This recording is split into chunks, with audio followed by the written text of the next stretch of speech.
আসসালামু আলাইকুম, home of ম্যাথে স্বাগত জানাচ্ছি নতুন একটি ভিডিওতে। এখন থেকে আমি যে ম্যাথগুলো করব সেগুলো যে কোনো সময়ের এসএসসি পরীক্ষার্থীদের জন্য।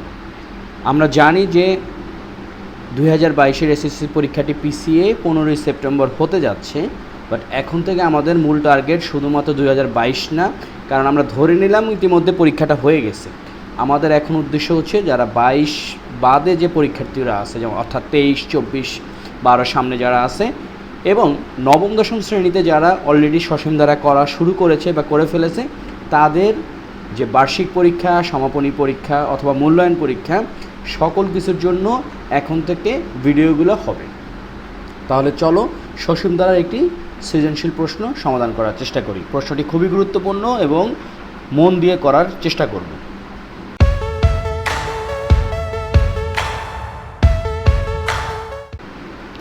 প্রশ্নটা যদি আমরা খেয়াল করি, আগে একটু বলে রাখি, প্রশ্নটা কুমিল্লা বোর্ড 2017-তে এসেছিল। নিশ্চয়ই 2022-এর কোনো না কোনো পরীক্ষা বোর্ডে এই প্রশ্নটি বা এই ধরনের প্রশ্ন আসবেই। আচ্ছা, প্রশ্নটা আমরা যদি খেয়াল করি, উদ্দীপকে দেওয়া আছে 3 + a + 9 + ... + 60, এবং এখানে লেখা আছে এটি একটি সমান্তর ধারা। তো প্রথম প্রশ্নটা হচ্ছে কি, a এর মান নির্ণয় করতে হবে। বাকি প্রশ্নগুলো যখন আমরা করব তখন আলোচনা করব। তো প্রথম প্রশ্নটা যদি আমরা চিন্তা করি, দেখো প্রথম কথা হচ্ছে গিয়ে যে প্রদত্ত ধারাটা আমরা একটু লিখে নিই। প্রদত্ত ধারা সেটা কি, 3 + a + 9 + ... + 60, এটা গেল একটা। এখন যে এটি একটি প্রদত্ত ধারা যা একটি সমান্তর ধারা। ওকে, এইটুক নিয়ে আমাদের কোনো আলোচনা নেই। এখন কথা হচ্ছে, খেয়াল করো যে ধারাটির প্রথম পদ হচ্ছে 3 এবং দ্বিতীয় পদ হচ্ছে a। তো আমাদেরকে এই এর মানটাই বের করতে হবে। এখন আমরা একটা জিনিস চিন্তা করে দেখি যে, দেখো ইউজুয়ালি আমরা সাধারণত সমান্তর ধারার বা যে কোনো ধারারই প্রথম পদটাকে এ ধরি। যেহেতু এখন দ্বিতীয় পদটা এ বের করতে বলছে, তো আমরা একটা কাজ করতে পারি যে মনে করি প্রথম পদ, যেহেতু আমাদের এ বের করতে হবে, আমরা আপাতত প্রথম পদটাকে ধরে নিলাম, সাপোজ এক্স। সাধারণ অন্তর সেটা কি, সেটা হচ্ছে ডি। এখন তাহলে প্রথম পদ যদি এক্স হয়, তাহলে দ্বিতীয় পদ কত? সুতরাং বা তাহলে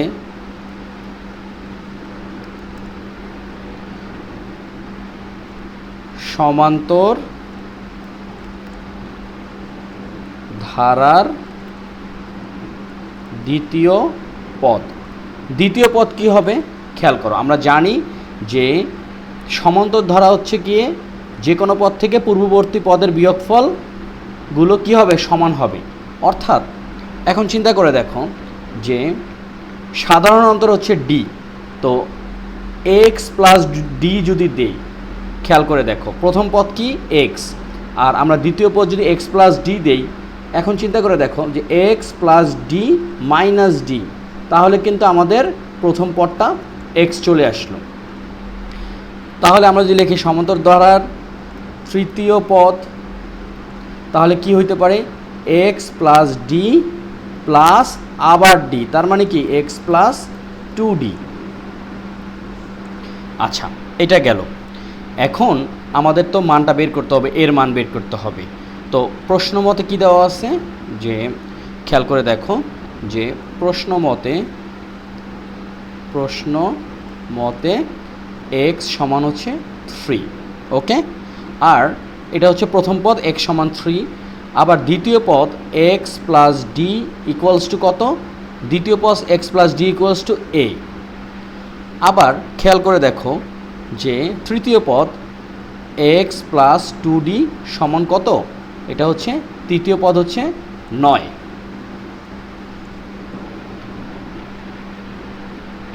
এখন আমরা একটা কাজ যদি করি এরকম যে বা এই এক্সের মান কত 3, আমরা এক্সের জায়গায় বসাচ্ছি হচ্ছে এটা হচ্ছে প্রথম পদ, এটা হচ্ছে দ্বিতীয় পদ, এটা হচ্ছে তৃতীয় পদ। এখন প্রথম পদে আমরা দেখছি কি এক্স সমান হচ্ছে 3, তো এক্সের জায়গায় যদি আমরা 3 বসাই তাহলে 2d সমান 9, অথবা আমরা এখানে লিখতে পারি বা 2d সমান হচ্ছে 9 - 3 যদি পক্ষান্তর করি। এখানে আমরা একটা জিনিস একটু নোটে লিখে রাখতে পারি যেহেতু x সমান 3। আচ্ছা, বা এখানে 2d সমান হচ্ছে 6, আমি একদম সর্বোচ্চ পরিমাণ ভেঙে ভেঙে করার চেষ্টা করতেছি। তাহলে d সমান কত দাঁড়াচ্ছে? d সমান দাঁড়াচ্ছে, তার আগে একটু সুন্দর করে লিখি যে 2d, তাহলে d সমান দাঁড়াচ্ছে কত? 6কে 2 দ্বারা ভাগ করলে 3। তাহলে খেয়াল করে দেখো, সাধারণ অন্তর আমরা পেয়ে গেলাম 3। সাধারণ অন্তর যদি আমরা 3 পেয়ে যাই তাহলে আমাদের যে দ্বিতীয় পদটা আছে, সুতরাং এখানে আমরা একটা কাজ করতে পারি, আমরা এই যে তাহলে আমরা যদি এইভাবে লিখি তাহলে x প্লাস ডি সমান হচ্ছে a, বা আমরা কি করতে পারি, বা a সমান লিখতে পারি x প্লাস এই ডি এর জায়গায় কত লিখতে পারি 3, আর x কত, অথবা আমরা একটু এইভাবেও যদি লিখি ঘুরিয়ে যে আপাতত ডি রাখলাম, x কত, x হচ্ছে 3 আর ডি মাত্র কত বের করলাম 3, তার মানে কত 6। তাহলে সুতরাং নির্ণয় মান a সমান 6। সুতরাং ধারাটি আমরা যদি ধারাটিও লিখে ফেলি, প্রথম পদ ছিল 3, এই এর জায়গায় কত হবে 6 প্লাস 9 প্লাস এখানে কত পর্যন্ত দেওয়া আছে ডট ডট ডট 60 পর্যন্ত, plus 9 dot dot dot plus 60। খেয়াল করে দেখো এখানে 6 থেকে 3 বাদ দিলে 3 হয়, 9 থেকে 6 বাদ দিলে 3 হয়। তো এই হচ্ছে আমাদের প্রথম প্রশ্নের উত্তর। আমরা সহজেই কিন্তু ক নম্বর অঙ্কটা করে ফেললাম। তোমরা আরও সহজে করতে পারবা যদি তোমাদের কাছে সময় কম মনে হয়। আমি একটু ভেঙে ভেঙে করছি, এই জন্য মনে হচ্ছে সময় বেশি লাগছে, আসলে কিন্তু ছোট্ট একটা অঙ্ক। তাহলে চলো আমরা খ নম্বর অঙ্কটা করে ফেলি। খ নম্বরে কী বলেছে? ধারাটির সমষ্টি নির্ণয় করো। ধারাটির সমষ্টি নির্ণয় করতে গেলে আমাদের যে কাজটা করতে হবে, ক হতে পাই প্রদত্ত ধারা, সেটা কি 3 plus 6 plus 9 plus dot dot dot plus 60, এটা একটা সসীম ধারা। এখন খেয়াল করো, প্রথম পদ তো হচ্ছে 3, দ্বিতীয় পদ হচ্ছে 6, তৃতীয় পদ হচ্ছে 9, কিন্তু এখানে যে 60 যেটা আছে এটা আসলে কততম পদ, এটা আমাদেরকে বের করতে হবে। তো আমরা যদি এইভাবে লিখি যে এখানে প্রথম পদ a সমান 3, সাধারণ অন্তর d সমান কত 6 - 3 সমান হচ্ছে 3। আচ্ছা, এখন যে জিনিসটা আমরা করব যে আমরা জানি ধারার n-তম পদ সমান a প্লাস তারপরে কি n-1 ইন্টু ডি। তাহলে প্রশ্ন মতো আমরা কি লিখতে পারি? প্রশ্ন মতে a plus n-1 into D, সেটা কত 60। ওকে, এখন আমরা যে মানটা বসাতে পারি, এর মান কত 3 প্লাস n-1 ডি কত 3 সমান হচ্ছে 60। এখন যেটা আমরা করতে পারি, এখানে কি পাচ্ছি আমরা 3n-3 আর এদিকে আসছে কত প্লাস 3 সমান হচ্ছে 60, বা আমরা লিখতে পারি 3n সমান হচ্ছে 60, তারপরে কত, তারপরে হচ্ছে বা n সমান হচ্ছে 60 ডিভাইডেড 3 মানে হচ্ছে 20। এক্সকিউজ মি 20 পেয়ে গেলাম, n এর মান কত 20 পেয়ে গেলাম। এখন আমরা সুন্দর করে যদি লিখি যে আমরা জানি সমান্তর ধারার n-তম পদ সমষ্টি, তাই না? Sn সমান কত n divided to 2a plus n minus 1 into d। এখন আমাদের সকল মানই কিন্তু আছে, n এর মান আছে, এর মান আছে, d এর মান আছে। আমরা যদি ধাপে ধাপে মানগুলো বসাই তাহলে কি দাঁড়াচ্ছে, n হচ্ছে 20 ডিভাইডেড টু 2a, a মানে হচ্ছে 3 প্লাস n মানে হচ্ছে 20 মাইনাস 1, d হচ্ছে 3 সেকেন্ড ব্র্যাকেট ক্লোজ। তাহলে এখানে আসতেছে 10, এখানে আসতেছে 3 দোকানে 6, এখানে আসতেছে প্লাস 20-এর থেকে এক বাদ দিলে হচ্ছে 19, 19কে যদি আমরা 3 দ্বারা গুণ করি তাহলে কত আসতেছে 57। ওকে, তাহলে এখানে আসতেছে 10 গুণ 57 এবং 6 হচ্ছে কত 63। তো 63 তাহলে কত আসতেছে, 63কে 10 দ্বারা গুণ করলে 630। তাহলে লিখতে পারি, সুতরাং কি দাঁড়াচ্ছে, সুতরাং প্রশ্নটা কি ছিল যে ধারাটির সমষ্টি নির্ণয় করো। এটা হচ্ছে গিয়ে ধারাটির সমষ্টি কত 630। আমাদের খ নাম্বার অঙ্কটা হয়ে গেল।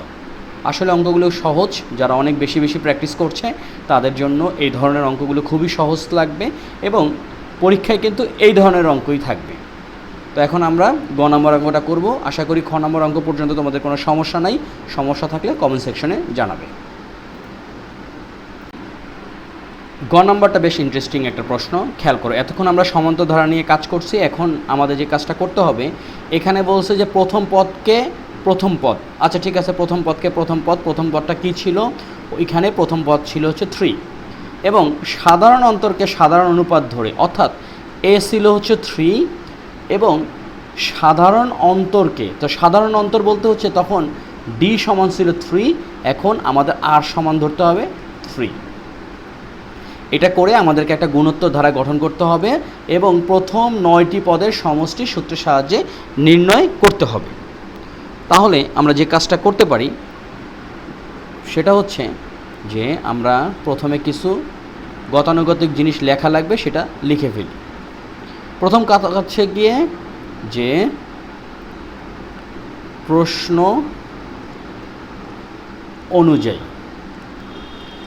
অনুযায়ী সেটা কি গুণোত্তর, যেহেতু এটা গুণোত্তর ধারা নিয়ে কাজ করছি তাই লিখলাম গুণোত্তর ধারার প্রথম পদ সেটা কি এ সমান 3, সাধারণ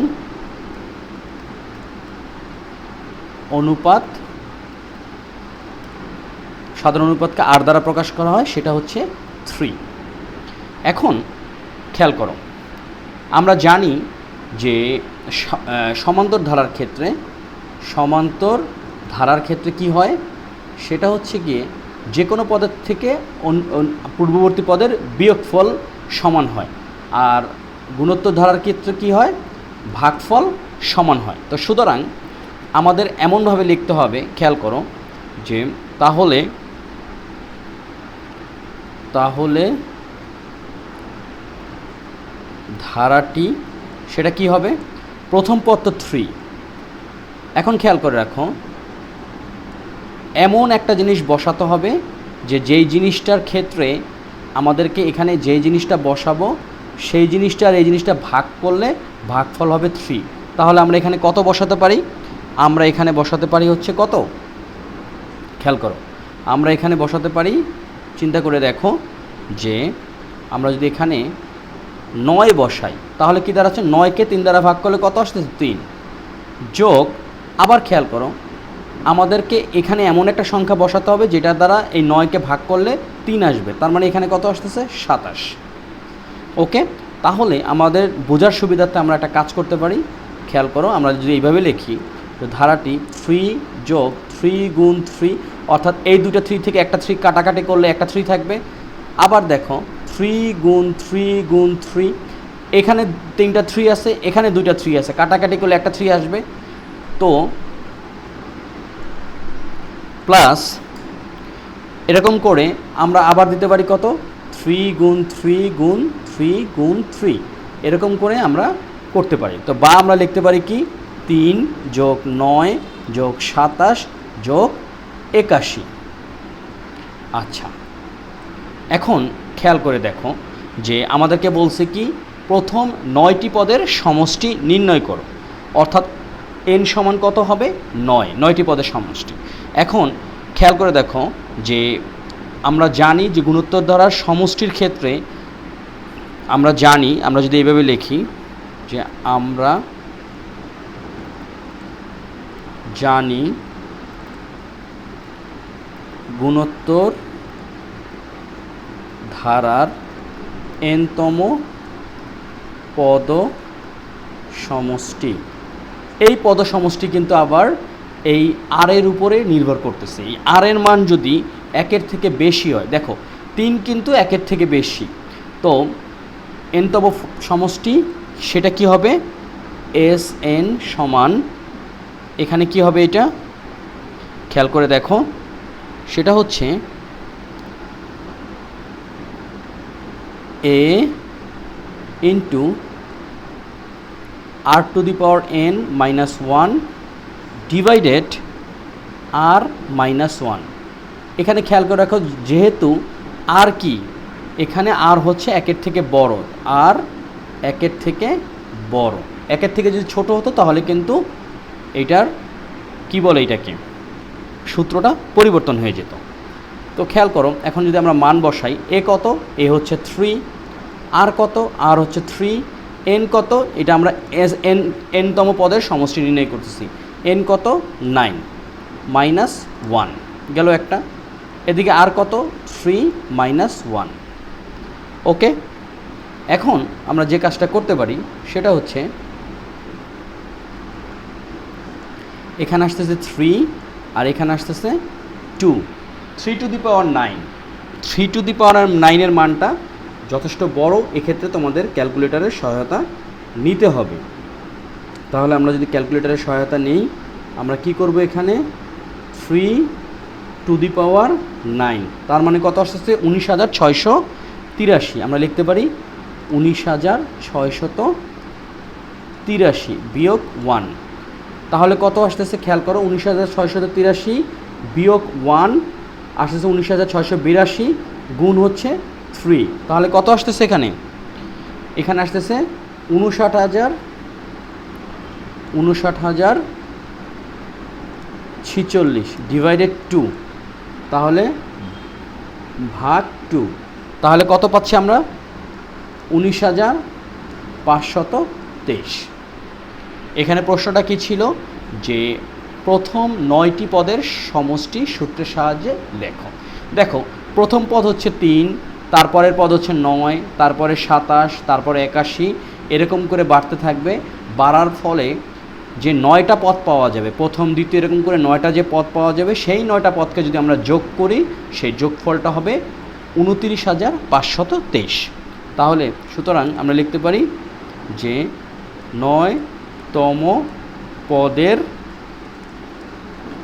সমষ্টি কত, সমষ্টি হচ্ছে 29,523। আশা করি অঙ্কগুলো তোমরা বুঝতে পেরেছ।